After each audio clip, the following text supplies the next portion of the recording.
page? Yep. Okay.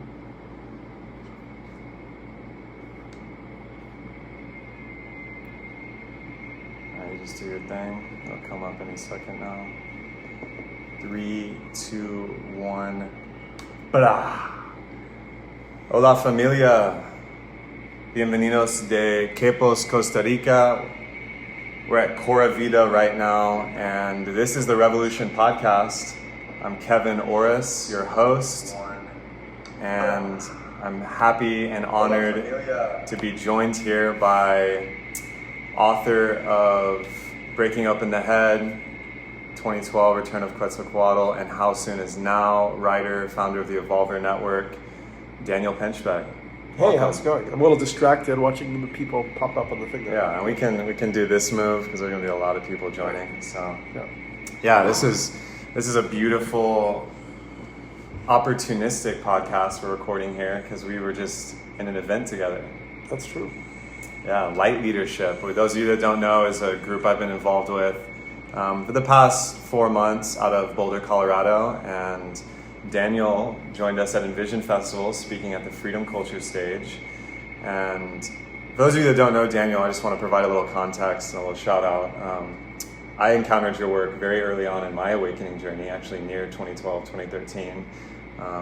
Good friends of mine were involved in organizing Evolver events in the Bay Area, and I first found 2012, the Return of Quetzalcoatl, which was like a full breakdown of the Mayan Hopi prophecies and your experiences with the Sequoia tribe and ayahuasca, and also having very powerful experiences with the medicine and in your work. So that was a big guiding light actually early in my journey.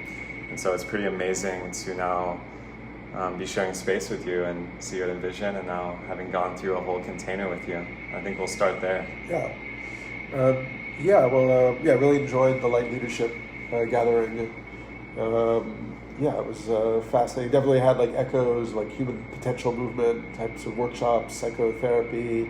Had a little tinge of Osho and what's their kind of tagline for what they're trying to accomplish, trying to sort of help people reach full expression? Yeah, it's basically like embodying surrendered leadership and like decentralizing leadership in a way. Yeah, I mean, one of the most beautiful parts of our workshop that we went through was everybody telling their stories in 10 minutes. After one day of very intense sort of physicalized processes where people were getting angry at each other, and they created this kind of social technology where people kind of push into each other. Did you get pushed? I don't remember you getting pushed. No, I didn't get pushed. I was met pretty intensely verbally, but I never got pushed. Who met you verbally? I don't remember now. Paul, Deanna, and Ryan. About what? I think I was bringing forth somewhat of a contrarian viewpoint and some radical feedback of how their group showed up in the mastermind previous. Yeah. And some constructive feedback that was pretty pointed. Yeah. So that was, I definitely enjoyed that and would love to be more involved in the future. Yeah.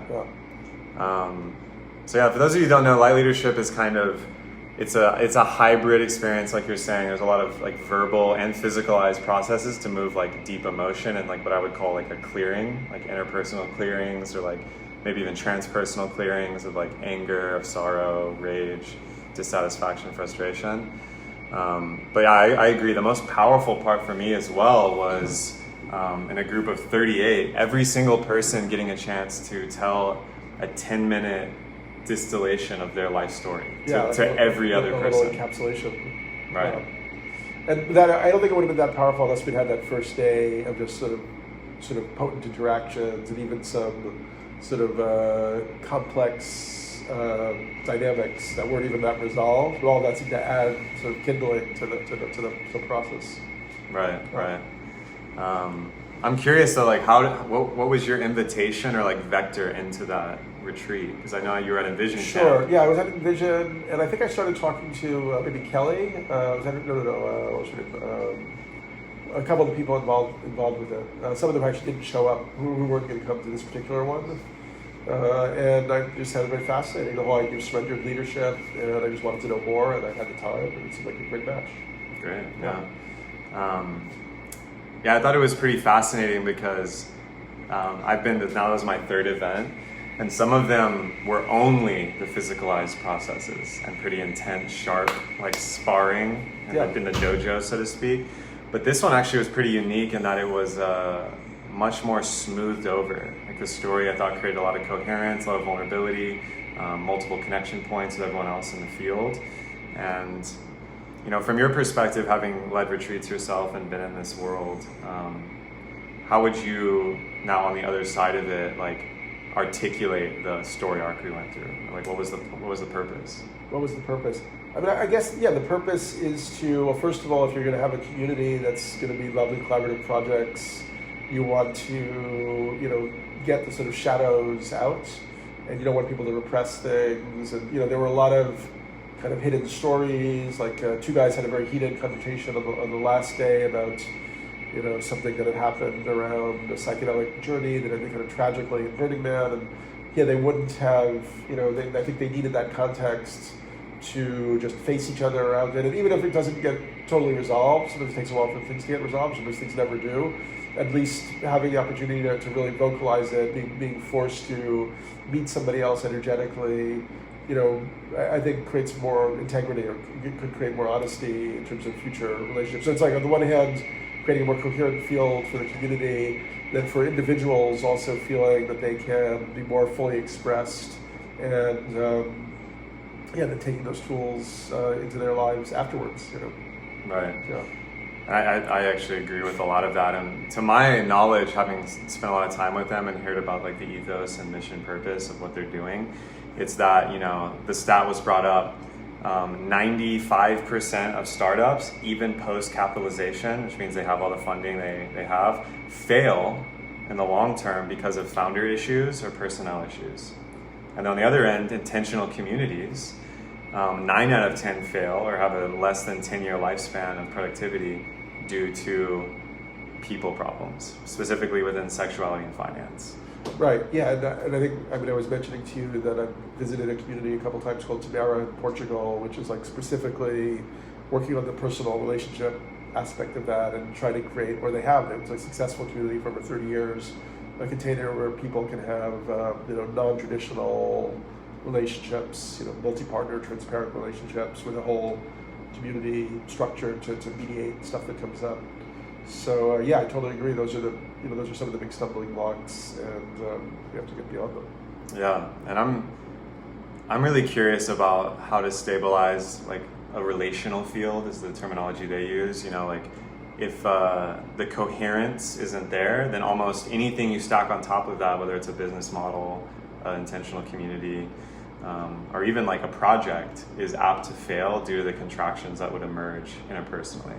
So I think an experiment they're doing is let's build that really strong first before we do anything else. Even though they do have a document, they had a constitution they shared with us, basically outlining the financial, organizational, and processes that you would use to construct an LLC, a movement, what have you. Yeah, I want to look at it more deeply. I definitely, the more that I dug in, the more impressed I was with the people involved and what they were building. But the document also had a lot of complex jargon and new ideas. Sure. That would be hard for me to speak about at this point, as I haven't really dug in. Totally, I agree. The legalese a bit puts me off. Yeah.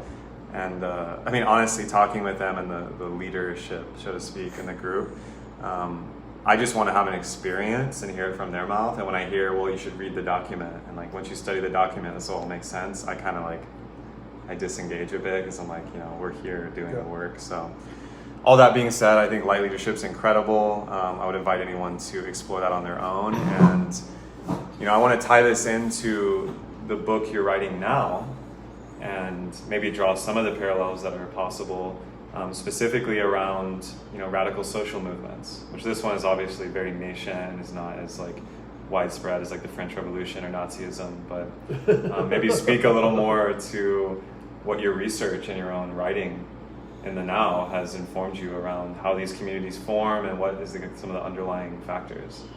Yeah, right. Well, yeah, just for context, I have a book coming out in September. My first book was called Breaking Open the Head, and it was about psychedelic shamanism, and that came out in 2002, which was early in the whole psychedelic renaissance. And I think that book, for that book I went to West Africa through Iboga initiation and visited the tribe of the Amazon Sequoia, worked with Ayahuasca, and this is Mazatec Indians and so on, helped kind of reintroduce the subject of psychedelic experience to the mainstream culture and maybe some of the literary intelligentsia, and maybe began to soften the culture and open it a bit for what's really been an amazing renaissance in psychedelic exploration and science and so on, and for psychedelics for religious purposes, for healing purposes, and just for personal purposes, which we're seeing. Most recently there was that Michael Pollan book, How to Change Your Mind, which became a massive bestseller, and now it's a totally different cultural paradigm for thinking about psychedelics. In 2002, when I published Breaking Open the Head, like, you literally could not talk about psychedelics in like in a media community in New York. You would just be laughed at, and nobody knew what ayahuasca was. I went around the country, I would ask people in bookstores and so on, my talks, nobody knew.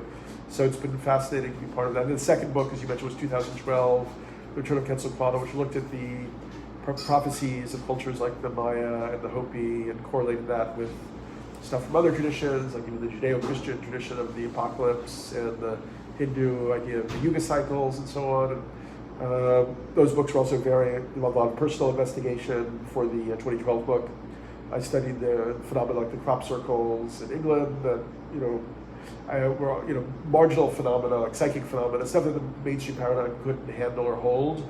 I began to feel that having done the first book on psychedelics and having had many transpersonal and shamanic and even like psychic and paranormal experiences, I began to realize how much the mainstream paradigm was suppressing that was really valuable, and that we had to think about what the knowledge that indigenous cultures was holding were holding at a much different, deeper level, and that also we had to realize that our paradigm that came out of the scientific materialist worldview was still like extremely constricted. So I wrote 2012, and then I started. Well, that was while I was writing 2012. I started a company called Evolver, which I'm really no longer affiliated with. But the original idea was to build some type of movement with the cultural creatives or the progressives to try to spread the alternative paradigm, quickly. And we had a nonprofit called the Evolver Network, where we had, I think, at our zenith, maybe 50 or 60 local groups, mostly in the U.S. but also internationally, that were doing monthly events around like permaculture or shamanism or alternative economics. And then we had people like Charles Eisenstein who were like tour the network and kind of move their ideas through the culture. So so then, because I got involved with that and some other things, then it took me a long time to write my third book, which I'd really been trying to write from 2007 but didn't finish and published in 2017. And that book was called How Soon Is Now. And essentially, like, what if I just spiel for a little bit? No, this is beautiful. Context, right? So with that book, so even with Breaking Open the Head, one of the main instigations for my whole journey, kind of like out of mainstream journalism, because before that I'd been a writer for like Esquire, Rolling Stone, was an awareness of the very severe nature of the ecological crisis.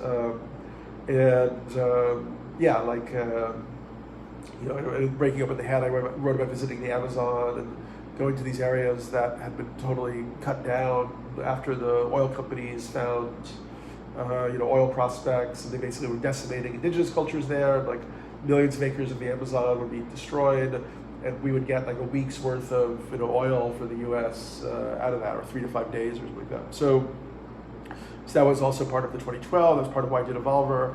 And so then I was like, okay, like in the 2012 book, I was kind of addressing like the metaphysical, philosophical ideas around consciousness transformation and the types of changes that indigenous cultures like the Hopi and the Maya talked about. But I still felt there was a whole missing piece, which was looking like, what would that, if we were actually to address the ecological crisis, what would that look like from like a system design perspective? So that was what I offered in How Soon Is Now, sort of looking at the ecological crisis from the perspective of like a rite of passage or collective initiation for humanity. That at the moment we're still acting as a very adolescent species. People are very concerned with their individual goals and successes, and not really allowing themselves to be fully aware of what their individual impact is on the collective reality. And and so then looking at the ecological crisis as a rite of passage and thinking about, if we were to make that shift into kind of species adulthood, what types of changes would that require in our world? And then I created kind of a model of looking at like changes to the technological infrastructure. So how would we have to shift our agriculture systems, our energy production, our industries, then social systems, how would we have to address the economic model, the governance models, and then the third area being sort of consciousness, like how, kind of the media, education system kind of create the level of collective consciousness and kind of reproduce it. So how would you use, how could you shape, sort of sculpt a consciousness that's more responsive to the ecological emergency? So I think I forgot your original question. Well, this is great because that led me to the new book. Yeah. So that's okay. So then after that, I finished. I co-authored a book with Sophia Rockland, which will come out in September, which is on ayahuasca. So it's kind of like an overview of ayahuasca, looking at the origins of it, the history of it, and now I'm working on a book, just sort of beginning with but maybe we'll write it pretty fast because we have a lot of groundwork done, with a author in London, Wei Sang, and that book is on looking at the history of revolutionary movements and their connection to esoteric religion, mysticism, and apocalyptic thought. Yeah. This is quite a map you're drawing. And I'm curious to go back to how soon is now, because this was actually something informing our conversation at breakfast this morning. What, for viewers or listeners to this, now or later, what was like the thesis going in, and then what did you arrive at after this systems theory analysis and like feeling into where humanity's at in the levels you talked about, the technological, the media, the governance? The thesis was that we know that we have to make a profound transformation on a systemic level, but we don't really think through all the different facets of it. And even it came out at the same time as my book came out. Paul Hawken and some other people published a book called Drawdown, where they were simply looking at how to reduce CO2 and arguing that's possible. But I think that is only possible if we take into account all the other reasons that we created this ecological emergency. So, for instance, there's a spiritual aspect. Like, we have a secular materialist worldview dominates in modern, Western society, and that makes people feel that it's like a form of nihilism. Because if you believe that consciousness is solely and only based in the physical brain, then there's absolutely no possibility that there could be any form of continuity of soul or spirit after death. So that makes people feel that all they have is this little life, and the only game in town is the game of material accumulation and wealth accumulation. So then people become totally focused on like short-term profit-seeking goals. I argued in basically all those books now that there's an expanded paradigm that actually science and quantum physics now kind of support a lot of the things that Eastern mysticism have talked about. So, and then if you have experiences with ayahuasca or psychedelics like dimethyltryptamine, you do have a sense that we really are only at the beginning stages of understanding the levels of the psyche or the levels of consciousness, or what we're capable of, or what might happen after death, or what even the purpose of life could be, to prepare oneself for like a further on, journey of the soul, into other incarnations or other dimensions of reality or something. So I think, so those were aspects of it. Yeah. So after looking at like where we're at, and How Soon Is Now came out last year? Came out about a year and a half ago. Year and a half. Okay.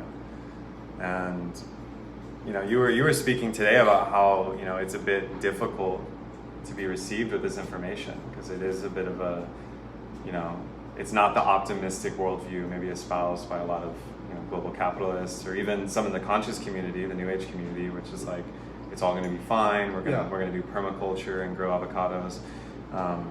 After doing the analysis, making the rounds on the media, and I know you spoke with a lot of people doing similar work. what is your sense at this point? Like, I know you spoke about extinction earlier today. Like, where are we in the systems game of like planet Earth moving through this? The news was already bad in 2007 when I originally had this idea for the book, and when I started the Evolver Network, which I sort of optimistically hoped would, erupt and become like a massive thing. And a year and a half ago, when I published the book, the news was worse. And today, the ecological situation, the evidence we're getting is even much, much worse. So, I mean, I would now say that it's, if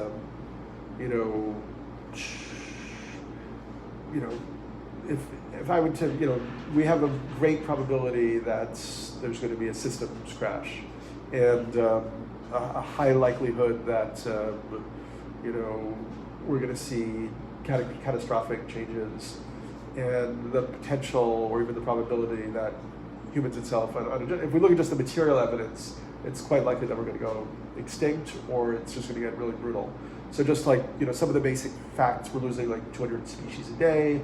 I have an estimated 8.2 million species on the planet. So if you do the math, it means we're losing like 10%, something like that, of the Earth's remaining biodiversity every like 10 to 15 years. I mean, there's some wiggle room there. We've discovered, we're putting 1 million tons of CO2 in the atmosphere every hour. We're up like 418 parts per million. We know that 350 parts per million was like a stable climate, which was a really lucky like Goldilocks period. Right. The problem is that there are all these feedback loops in the system that we're triggering. So we're now seeing these like massive forest fires like California and Indonesia and so on. These are obviously releasing tons of carbon in the atmosphere, but also the forest act as carbon sinks. And then also all these other things we're doing are exacerbating the emergency. So like, so like we're now losing 7 football fields worth of Amazon rainforest every minute of every day through deforestation. If temperatures, we're now at 1.1, I think, 1.1 degrees warmer than we were pre-industrial. If we go to 2 degrees warmer, which could happen by 2040, 2050, that will be so warm that we'll lose like 40% of the Amazon, even beyond the deforestation. And the Amazon provides 20% of the oxygen we breathe, so we would lose like 8% of the oxygen just from that.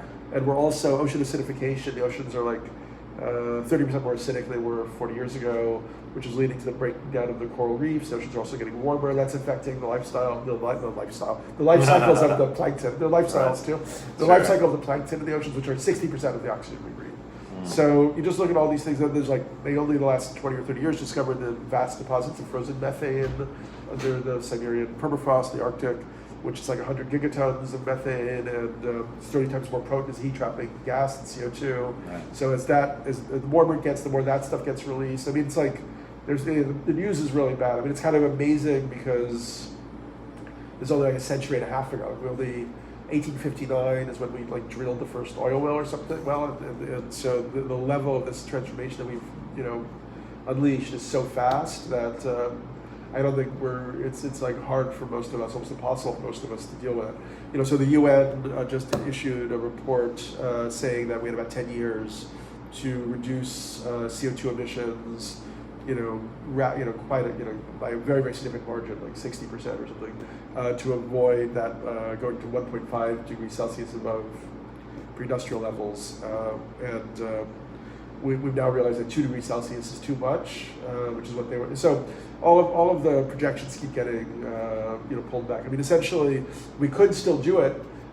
There would have to be a tremendous eruption of energy on a global level, like mass people movements, and we'd have to agree to things like no meat eating, massive reduction in plane travel.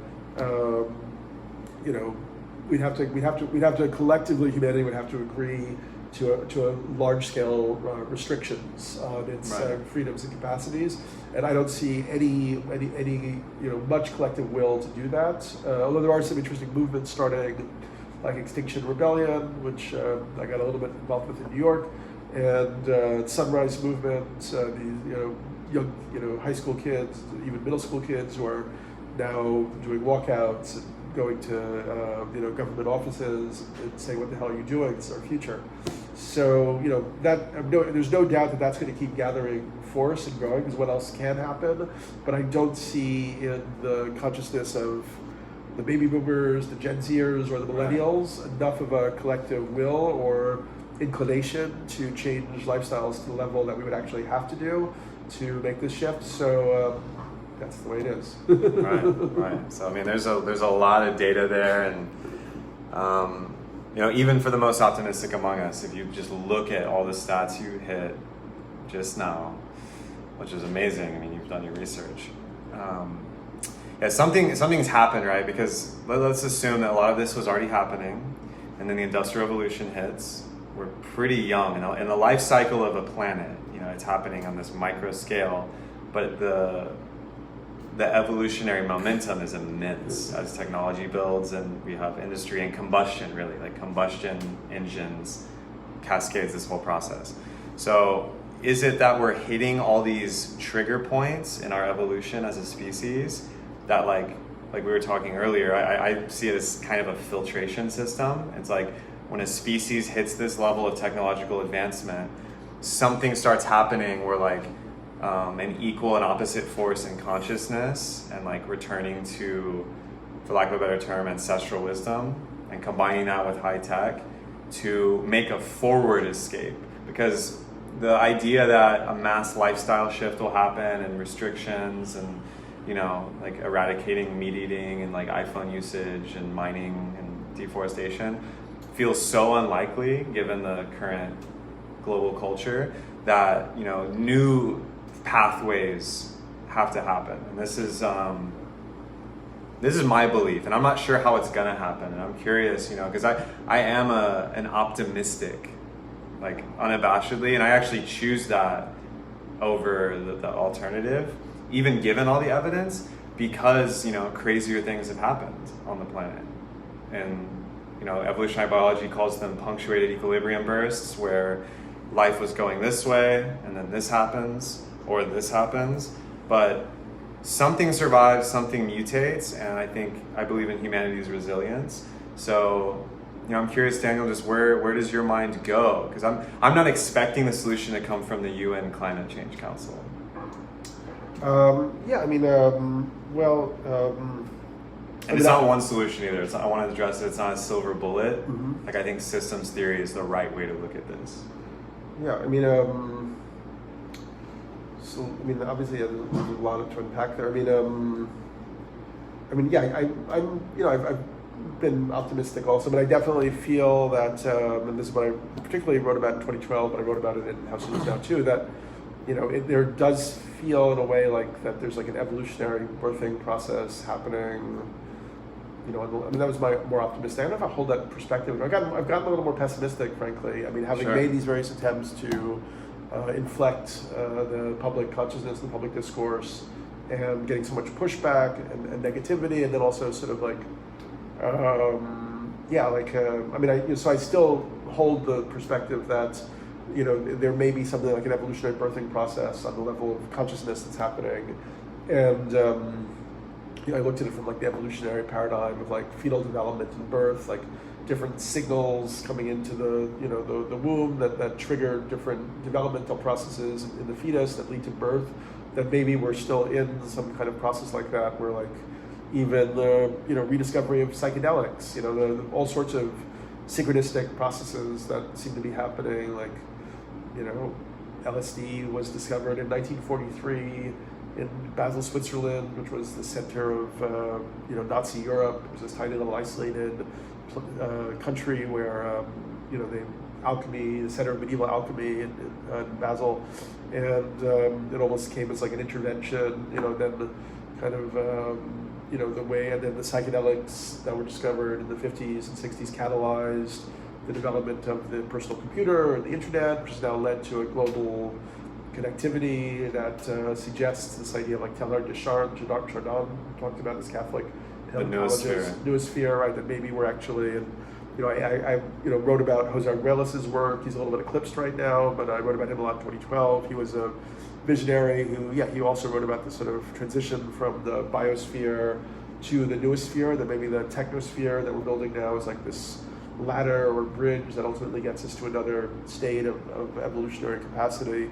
I've also had many, paranormal, as I said, psychic experiences. So that I feel is a whole area that maybe we require a dreadful and terrifying emergency to really, really take that seriously. In this documentary that was made about my work, 2012 Time for Change, we interviewed Dean Radin from the Institute of Noetic Sciences, and he has a whole idea, which is like, well, what if, in the 18th century, we discovered lightning and electricity, but then it took generations of experiment and failure before we figured out how to channel electricity, how to store it and transmit it. And once we did that in a very, very short period of time, we were able to transform the geophysical nature of the world. What if we're at a similar place with psychic phenomena that people have recognized it? There are lots of scientific experiments that kind of validate it. We still aren't really in a place where we can make use of it or know what use it can be. I mean, if kind of the Eastern mystical idea is somehow true, that the reality we're experiencing is a projection of consciousness, and there's a unified field of consciousness, or ultimately one consciousness that we're all individuated expressions of. Maybe that creates the capacity for types of transformations that are massive quantum leaps in our reality. A totally different thing could happen. So I'm open to that, but at the same time, I feel this kind of incipient, it's already happening, frankly, but that it's very tragic, and we're very irresponsible in our modern elite Western culture. We don't deal with the fact that we fly around the world, we use a ton of CO2 every time we fly. All that CO2 is adding to the burden. Then you have people in Bangladesh and Somalia, and who are basically going to be pretty much out of the picture because of climate change, even though their ecological footprint is sustainable, way under ours. So we're living on the largesse of these other societies who are going to bear the near-term brunt of what we've unleashed. And we're still really not taking responsibility for that. So actually, I've lost a lot of my sympathy for kind of the, even though we're here in Costa Rica at this beautiful space, and I have many friends who are creating communities here, and I see that as value. But I think it's still what I've seen. I've had a lot of fights with the whole Burning Man culture. Because when I started going there back in 2000, I was so excited. And I thought, here's this real effort this opportunity to create a new, authentic, culture where people may actually rise to the occasion and want to take, now that they've had these incredible experiences, want to bring that out. But over time, it felt more and more like it became a kind of narcissistic and hedonistic escape culture. And even the whole pathways that people are doing from Bali to Costa Rica to India, okay, cool. Once you've had that experience once or twice, once you've done your 20th self-growth experience or ayahuasca experience, maybe it's time to do something else. And if you have that extra money, why don't you give it to a kid in Harlem and let them have a growth experience? And I just more and more feel that, it's, once again, we're in that adolescent, narcissistic, irresponsible paradigm. And then we create kind of new ideologies that support this type of lifestyle, with this undertone. When I talk to people about it, they're always we still need to do our healing. We're going to reach that point where this thing is going to change. Sure. But maybe that's also just bypassing, because it's and yet on the other hand, I'm somebody who tried to build systems and structures. Because when I wrote the 2012 book, I had my own visionary experiences around the near-term approach of these catastrophic processes, and I then put everything into trying to build networks and movements and media platforms, but I hadn't done enough of my own inner healing work. Right. And that all came back in destructive ways. My own shadow projections came back. So, I do see, maybe it's a perfectly timed evolutionary process and something amazing is going to happen. I'm totally open for that. Yeah. Beautiful. And I, as an empirical observer and scientist, as well as a mystic, I'll claim that, I think this is very grounded, sober thinking. There's a way in which, what I hear the theme in what you're speaking, and I agree with a lot of it, is we kind of have to return to first principles. Like I'm unwilling to let a government entity dole down the solution, because that's never once been the case where there was like, well, there's never been a crisis like this humanity has faced. First off, there's no precedent. But like that's never been the way it happens. Like I don't see like, you know, like the revolution cycle that happened in Europe and then the Arab Spring, you know, these were eruptions that, you know, Carl Jung, who I very dearly study, these could be, you know, personified as eruptions from the unconscious of material that's often imagistic, that completely disrupts the conscious paradigm that's operating up here. And I think the 60s are the best example. Like the psychedelic material unleashed a realm that was before that only accessible to very few and to the isolated and to the deeply artistic or the deeply like schizoid.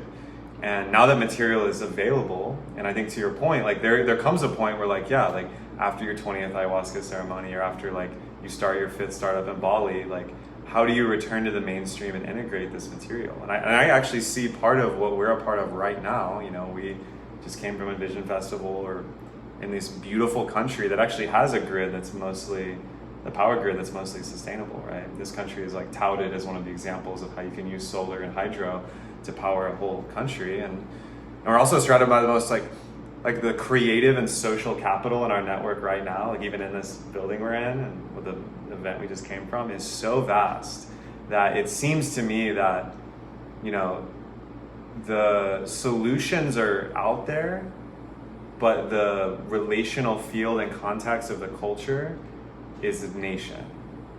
And so, you know, that's how I stay optimistic. It's like there's a part of this new culture that I feel like I'm a part of, and I think you've been a part of at an earlier stage. When that's fully online, there's a way we can pick up the tools and wield them. But like right now, like, you know, and maybe this ties into your book, because I was actually kind of circumambulating that, how, you know, eschatological doctrines and esoteric mysticism informs social movements, because that's the only way you can get people to conceivably like face the status quo. Yeah, I mean, I guess I heard, I sort of, I'll go back to some of what you're saying, but I guess I wanted to just question you, because it's like, yeah, I mean, I used to have a very negative perspective on government. I don't, you know, government, apparently the word means like control of the mind or something like that. Yeah. Break it down. But, Governmente. yeah, but I think that I've kind of given up that negativity, because actually I think, you know, like the Green New Deal is probably one of the best ideas that we could possibly have at this point. And, you know, if there's a way to use the incredible infrastructure of government to make these shifts, I think we have to do it. We really would need something like, you know, like another friend of mine has a nonprofit called Climate Mobilization. What they've been calling for is the model of like World War II style mobilization. Like after the Pearl Harbor attack, the US in like 3 months redirected like all of its productive capacities. Like every factory shifted from, you know, personal goods, cars, private cars to wartime production. They taxed the wealthy at over 90%, I think it was like 94%. They took all of those resources, they put them into whatever everybody agreed upon was the common enemy. And, you know, I'm sure also people had to make a lot of like personal sacrifices during that time. But another thing that's interesting is in times when people recognize that there's a collective threat and they band together and make personal sacrifices, like eating habits, luxury habits, travel habits, and so on.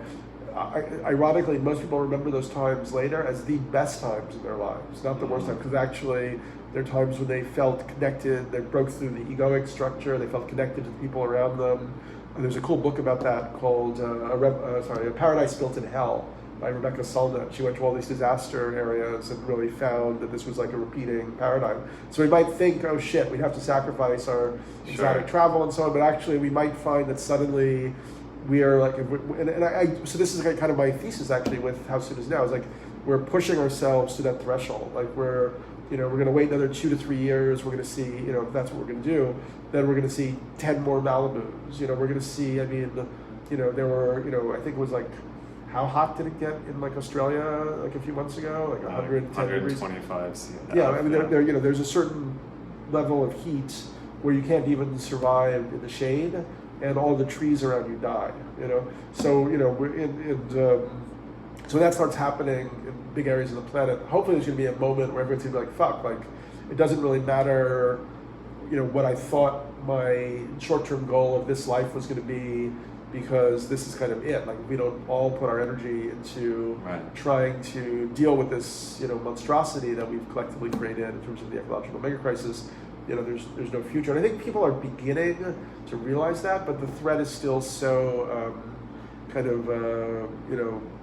nebulous. Unlike a Nazi who's going to come and shoot you. Right. And I also feel myself fluctuating, because sometimes I go into phases. Like a month and a half ago, I was like, Extinction Rebellion, I'm going to go all out with them. Then I was like, I'll come to Costa Rica, I'll go to Envision, I'll talk about cool stuff, I'll relax, So we're all on our personal journeys. So there's no really, I don't try not to be in a state of judgment or blames. I see my own massive mistakes and fallibility that's ongoing.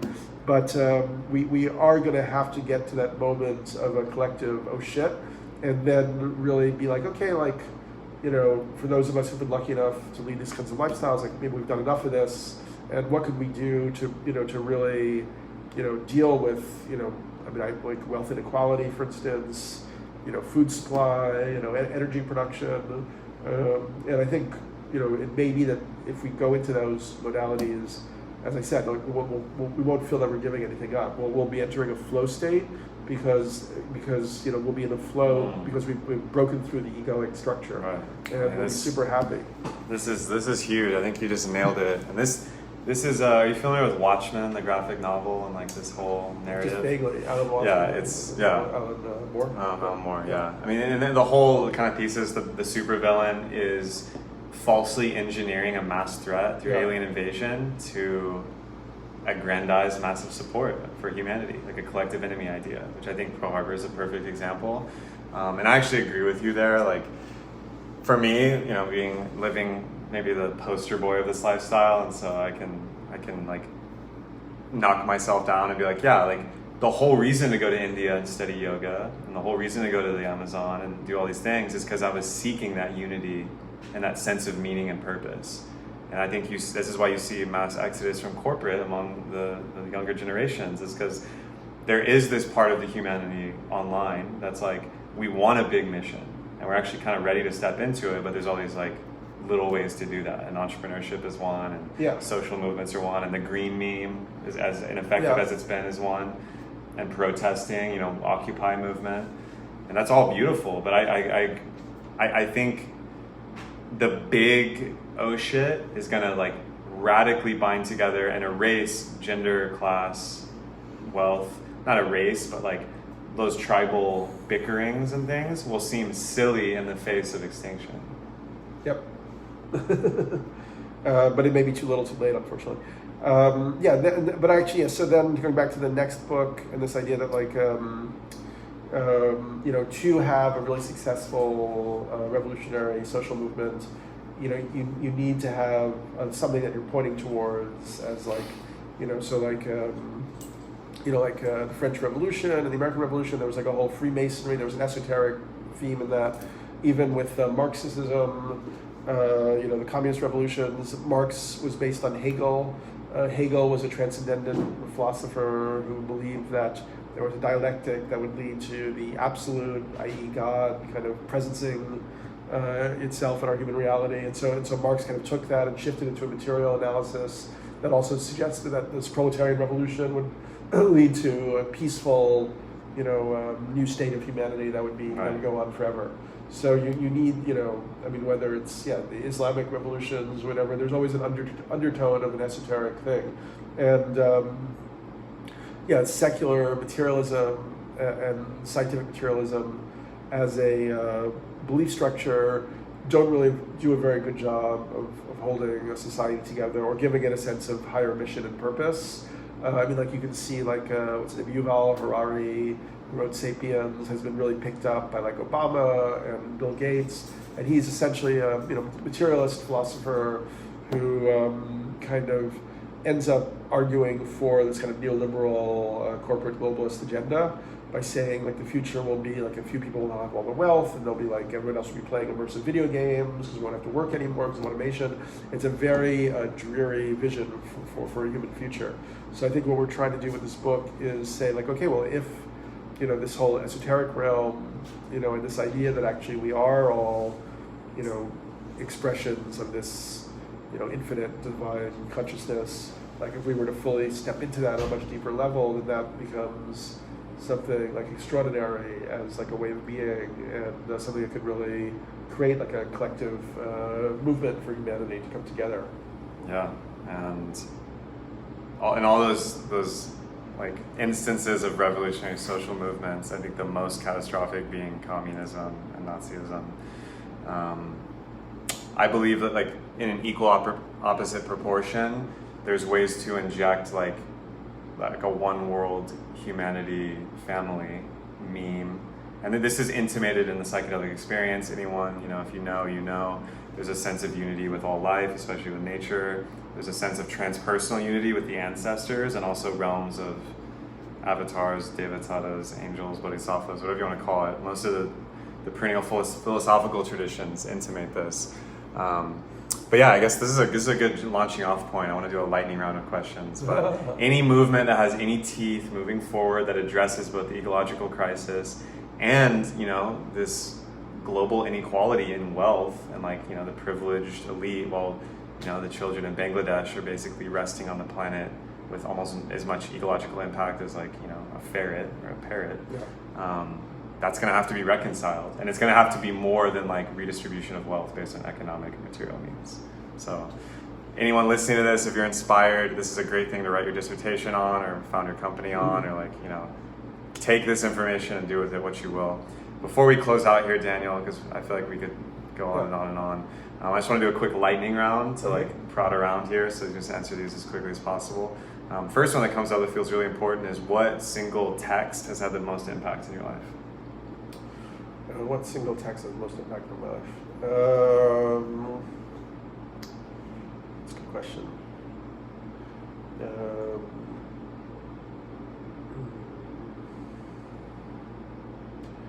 I mean, I maybe on the road. I mean, I grew up in the whole beat context, and then when I was in my 20s, I was more in this media world. And the idea then was, most people around me were much more into a mediated perspective, and the beats really helped me kind of, recollect that actually the only thing that's of real value to you is your own experience, and the only knowledge that you can trust is the knowledge that you gain for yourself. And I feel that's why the beats were kind of like modern Gnostics, who kind of broke through to a level of understanding that is still led to the counterculture of the 60s and still through today. I love that. Yeah. Be poets or modern Gnostics. You heard it here. Yeah. Okay, next question. What mythological figure, god, or archetype do you most identify with? That's an obvious one, because I had this experience that I talked about in our sharing around Quetzalcoatl, who's the Mesoamerican crater deity, who, there's a lot of myths around Quetzalcoatl that are very similar to myths in the Western canon, like the myth of King Arthur, the Once and Future King, or even the Christian Christ myth that he had 12 followers or wizards, and he had a sort of nemesis, Tezcatlipoca. And there's also there's different levels of which Quetzalcoatl exists. There's a mythological level, then he has human embodiments or incarnations. And as a king, I think it was the 8th century or 9th century, maybe 10th century, he had a battle with the sorcerer Tezcatlipoca, and he ended up being tricked into doing something wrong, and he had to leave. And there was this idea that Quetzalcoatl was going to return to bring peace and harmony, stuff like that. Yeah, right. Yeah. It's beautiful. Yeah, I thought that was obvious, so I just wanted to see if there's another one out there for you. Yeah. Great. Next question would be, any superpower, paranormal ability from comics, books, fiction, or real life that you could own now? What would it be? Oh, if I could have one? Yeah. Superpower. I think it would be nice to be able to bilocate. By location? Yeah. Awesome. That's a good one. I don't hear that often. And then last question is, if you could claim your magnum opus, maybe you've already written it, maybe you already created it. What does it look like? What do you want to pass down as legacy? Well, but I definitely think that the 2012 version of Quetzalcoatl is something on the order of a magnum opus. Although I'm feeling really good about this next book. I mean, I think it's revving up into be something really, really awesome. So maybe there's more opuses to come. Beautiful. I hope so. Yeah. I hope you keep writing, because I want to. I mean, now I want to do you the justice, and just for my own education, to actually go more into your work, especially like read 2012 cover to cover, because I carried it with me backpacking Thailand and was just kind of like doing like meditations in it. But yeah. All right. Fuck yeah. Thank you, Daniel. Yeah, thanks for having me. Yeah. So grateful. Before we go, where can people find you, and what's coming up for you? Instagram, Daniel Pinchbeck. Facebook, Daniel Pinchbeck. There's a website. I have a website which I need to do a little more work on, pinchbeck.io. There's a website for How Soon Is Now, howsoonisnow.info. How Soon Is Now is available as an audiobook as well as on Kindle. The other books are Breaking Open the Head and 2012, The Return of Quetzalcoatl. That's about it. Great, yeah. So if y'all don't know about Daniel, you wanna, he's tagged right here, so you can just find all this information out. Following my personal page on Facebook is probably useful because that's where I post a lot of ideas and stuff. Great. Well, Daniel, it's been a pleasure fun philosophizing with you. And anyone watching here on the stream, share this video. This was just a tour de force in a lot of mythological and meta systems analysis on like, what's going on the planet? Where's humanity at? It's 2019. Well, you just got a macro dose. This is the Revolution Podcast. Love you all so much. Leave a review, like, comment, share. We'll see you next time. Ciao, fam.